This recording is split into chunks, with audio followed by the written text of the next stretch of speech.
greatest foreign policy success in the Middle East in the last half century was probably weaning Egypt away from the Soviet Union and bringing it into the pro-American camp. The current turmoil in Egypt now creates the possibility of the greatest catastrophe in U.S. Middle East policy of the last half century, as there is a distinct possibility that the new leadership that may emerge from this unrest in Egypt will be unsympathetic to the United States and extremely hostile toward our interests throughout the Middle East. Hosni Mubarak has announced that he plans to eventually step down, but we have no idea who is going to take his place. The potential for a radical Islamist takeover, unfortunately, is very great. The Mubarak regime had been repressing the Muslim Brotherhood, and while we don't like the idea of repression, we also have to recognize that the Muslim Brotherhood is a radical Islamic group that has long been trying to take over Egypt and has a ideology that is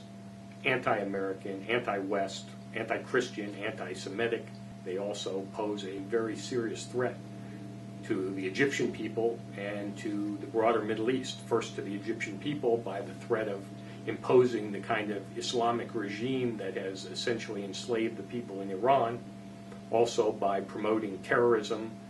throughout the Middle East and potentially beyond, and by becoming now an ally of the Iran axis, including the Syrians and the Lebanese. Over the last decades, we've provided billions of dollars in military aid to Egypt despite them having no external threats. In 2010 alone, we provided $1.3 billion in military aid. During the same period, we've neglected the needs of the Egyptian people as their population has exploded, as they've needed more food, medicine,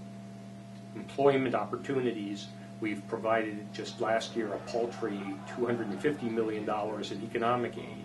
And by failing to meet the needs of the people, we now are seeing how serious they have been suffering and how they've blamed their own government and indirectly the United States for not meeting their needs. We now have a chance to correct our mistakes by redirecting our economic aid program so that we give minimal amounts of military assistance and maximal amounts of economic aid to help the people of Egypt build up their economy, reform their government, and create a condition in which they feel that their lives can be better with both a new government and with a stronger economy. Under the Mubarak regime, Egypt has been a bulwark against terrorism in many parts of the region and been an ally in the war against terror. However, if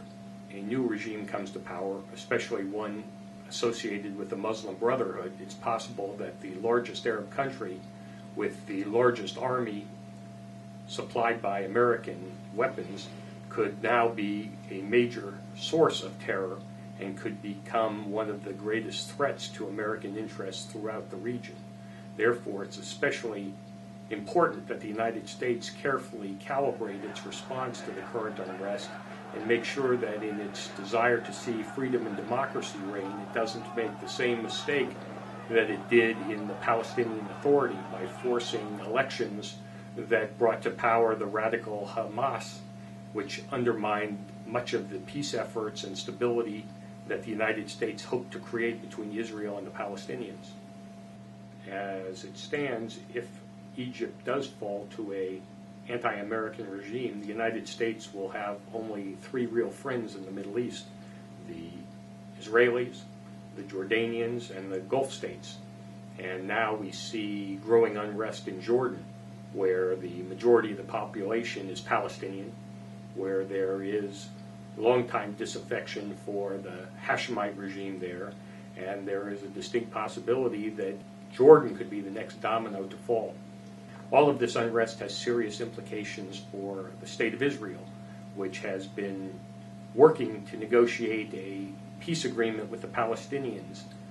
Now, with the potential threat of Egypt emerging on its southern border, combined with the growing threat from Hezbollah having taken over Lebanon in the north and the continuing belligerency of Syria along the north,